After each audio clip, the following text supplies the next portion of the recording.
Coucou tout le monde, c'est Letty, bienvenue dans la vidéo du mercredi pour Tout en colle. Aujourd'hui, vidéo couture, vidéo reliure plutôt, avec le guide de reliure We Are Memory Keepers. Vous savez que dans le petit livret, on nous parle de la reliure japonaise, mais on nous en parle vraiment très succinctement pour tout dire. Si on n'est pas vraiment aguerri avec la couture japonaise, c'est un petit peu compliqué de s'en sortir. J'ai mis dans mon guide de reliure un petit morceau de carton, juste pour vous donner un exemple. J'ai pris exactement la hauteur qui est suggérée par We Are Memory Keepers, c'est-à-dire 8 inches pour les exemples qui sont donnés, et je fais exactement les trous dans les repères qui sont suggérés. Donc je compte mes petits points, je les reporte sur la bande de carton. Donc là je fais exactement ce que eux suggèrent pour le premier exemple de couture, le plus simple. Et on s'aperçoit quand on arrive à la fin que si on suit exactement ce qu'ils nous disent pour les 8 inches, eh bien on est complètement décalé. Donc je vais vous montrer ici là où il faut percer en fait, et aussi je mettrai bien sûr dans le blog tous les repères pour que vous vous en sortiez facilement, parce que ce petit guide il est bien gentil mais il nous aide pas beaucoup en fait. Je recommence, mais cette fois-ci avec les bons perçages. Enfin en tout cas ceux qui fonctionnent pour que ce soit joli et bien équilibré. Donc je compte 3 trous et je perce dans le quatrième. Et ensuite je compte 1, 2, 3, 4, 5, 6, 7 et je perce. Et pour être sûr d'avoir la même chose de l'autre côté, je pars du bas. 1, 2, 3, 4. 1, 2, 3, 4, 5, 6 et 7. Et de cette manière, c'est bien réparti. Après, rien ne vous empêche de faire 5 et 6 plus loin. Enfin voilà, à vous de choisir. Et là on voit bien que contrairement à l'exemple du livret, on a la même hauteur au-dessus et en dessous. On passe à la couture. Donc moi, comme je vous le disais tout à l'heure, je n'ai une petite épaisseur de carton, mais à la fin je vous mets un exemple, enfin je vous ai filmé un exemple où je relie vraiment un carnet, mais le principe est exactement le même, le cheminement du fil est exactement le même. Donc là c'est ce qui nous intéresse, c'est le cheminement du fil. Parce que le principe de la reliure japonaise, c'est qu'on va avoir exactement le même chemin de fil au-dessus et en dessous. Alors ça peut paraître simple comme ça, mais je vous promets que ça l'est pas toujours en fonction des motifs. Bon là c'est la couture de base, donc ça va bien se passer, je vous rassure. Voilà, on rembobine, on reprend au début, je vous explique pas à pas. On reprend au début. Alors, je prends mon petit carnet, on va imaginer que c'est un carnet, et je fais sortir l'aiguille par le trou numéro 1. Je dis sortir parce que je vais de l'arrière vers l'avant. Je garde 7-8 cm pour faciliter le petit nœud à la fin.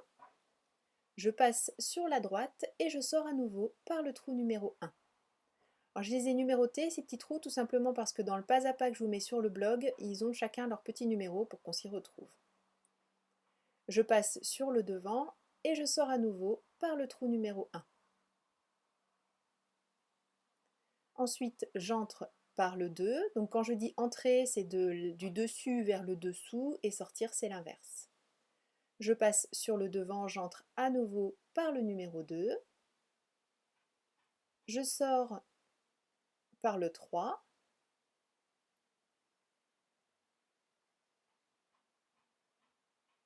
J'entre dans le 4. Je passe sur le côté gauche. J'entre à nouveau par le 4. On passe sur le devant, on entre par le 4. Et maintenant on va combler les vides. Derrière il nous manque un passage, donc on ressort par le 3. Devant, on fait le tour par devant. On ressort toujours par le numéro 3. On entre par le 4. Et on vient rejoindre le trou numéro 1. Et là on fait notre petit nœud. Donc normalement on le fait derrière la couverture, mais ça je vous le montrerai tout à l'heure avec le deuxième exemple de couture. Et voilà, on a exactement, donc on a fait notre double nœud et on a exactement la même chose au-dessus et en dessous du petit carnet. Pour le second exemple de couture, je vous montre à nouveau le perçage. Donc on va faire au début exactement la même chose que tout à l'heure. C'est-à-dire les 4 trous de base sont exactement les mêmes. Donc je recompte 1, 2, 3, je perce dans le 4. Et puis 7 plus loin. Et on reprend à l'envers. 1, 2, 3, 4. Et 1, 2, 3, 4, 5, 6, 7. Ce qui change, c'est juste qu'on va en ajouter deux. Donc on reprend le trou du haut, on se décale de 1 vers le haut et vers la gauche, et le trou du bas, on se décale de 1 vers le bas et vers la gauche. Et de cette manière, on a juste ajouté deux petits trous, mais qui vont nous permettre de faire des fantaisies sur la couverture qui vont être vraiment très jolies. Et ça vaut le coup, je trouve, de rajouter juste ces deux petites ouvertures. Comme tout à l'heure, je reprends mon soi-disant carnet, je sors par le trou numéro 2, je garde toujours mes 7-8 cm de fil pour faire le petit nœud à la fin. Je passe vers la droite, je ressors par le trou numéro 2, je tends bien mon fil, je passe dans le trou numéro 1, vers la droite, j'entre à nouveau dans le trou numéro 1, je passe sur le devant, trou numéro 1 à nouveau,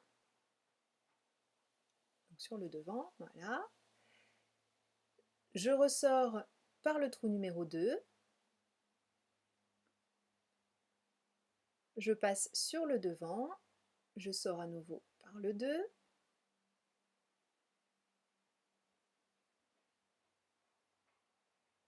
j'entre dans le 3,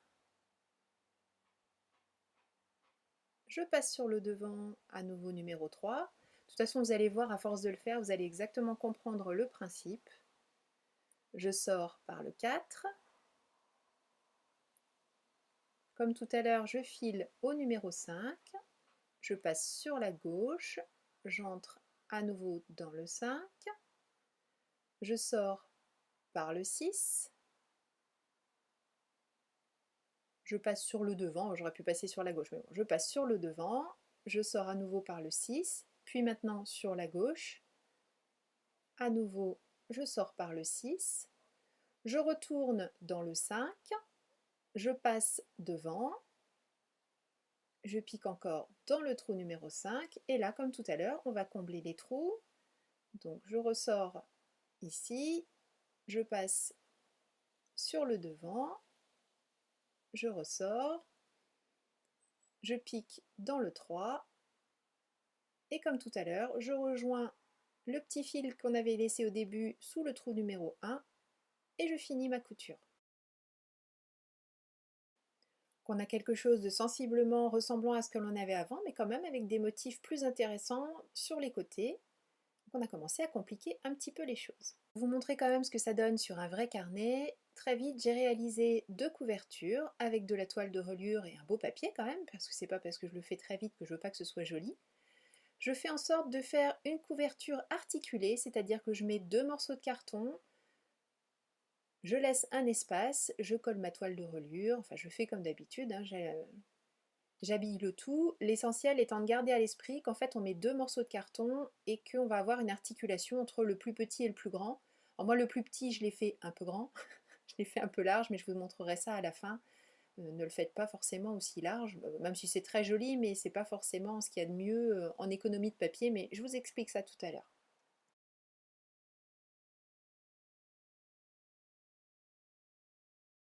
J'ai préparé deux couvertures, une pour le devant, une pour le derrière de mon carnet, des petites feuilles, c'est du papier d'imprimante, hein, c'était juste pour l'exemple. Je tasse bien vers la couture, pour regarder un petit peu ce que ça donne. Bon, j'aurais pu les couper un petit peu plus longues, on voit qu'il en manque un peu là sur la droite, mais bon, peu importe.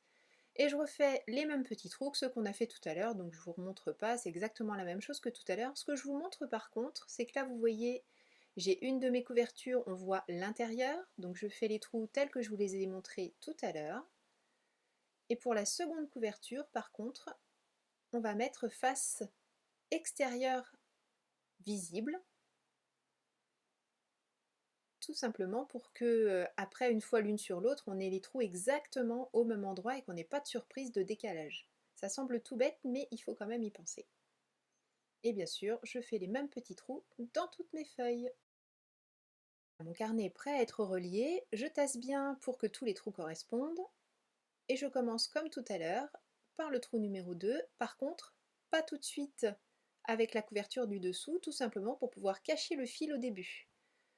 Donc je sors par le trou numéro 2 en oubliant pour le moment la couverture du dessous, mais on ne l'oublie pas longtemps puisqu'on la remet tout de suite. On laisse bien notre petit fil pendouiller pour qu'on puisse faire le nœud. Et comme tout à l'heure, sur la droite, je ressors. Alors c'est moins évident que tout à l'heure parce que j'ai toutes les épaisseurs, donc il faut faire en sorte de tout faire correspondre. Ça s'arrange à la fin de la couture tout simplement parce qu'il y a moins de poids, ça se décale moins puisque c'est de mieux en mieux tenu au fur et à mesure des passages du fil. Mais c'est exactement le même principe que ce que je vous ai montré dans la première partie. On tend bien son fil, on fait en sorte de bien le positionner. Tout à l'heure sur le carton c'était pas grave, mais là quand même sur le carnet il faut que ce soit le plus joli possible, donc on prend son temps. C'est une couture super facile à défaire, hein. Si on fait une erreur, eh bien c'est pas très grave, on redéfait, on recommence.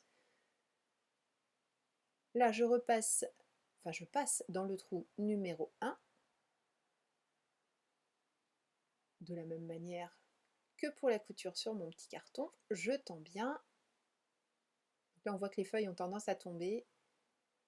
C'est ça le plus pénible en fait, c'est réussir à passer au travers de toutes les épaisseurs, tout tenir en même temps. Alors, on peut mettre des petites pinces, hein, pourquoi pas, mettre des grosses pinces à bureau, vous savez, au début à la fin, histoire de dire que nos feuilles tiennent. Ça aurait peut-être été une bonne idée que je fasse ça.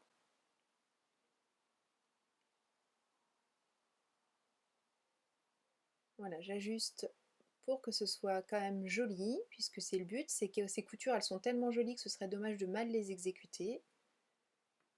Je repasse dans le trou numéro 1, et ainsi de suite, en tendant bien mon fil, en évitant de faire des nœuds au fur et à mesure.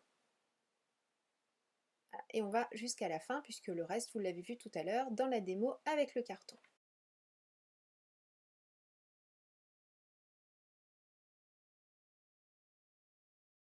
Bon, je calme un petit peu tout ça parce qu'on arrive à la fin. Donc là, c'est la dernière fois que l'on sort l'aiguille, et au lieu de tout retraverser, je ne vais faire une sortie qu'au travers du dernier trou, mais uniquement au travers de la couverture, pour retrouver le petit fil que l'on avait mis au début. Bon, l'aiguille s'en va, c'est pas grave, parce que justement, on n'en a plus besoin. Voilà, et je retrouve le fil du début. Je n'ai plus qu'à faire le petit nœud bien serré à l'intérieur de ma couverture. Donc moi je fais un double voire triple nœud.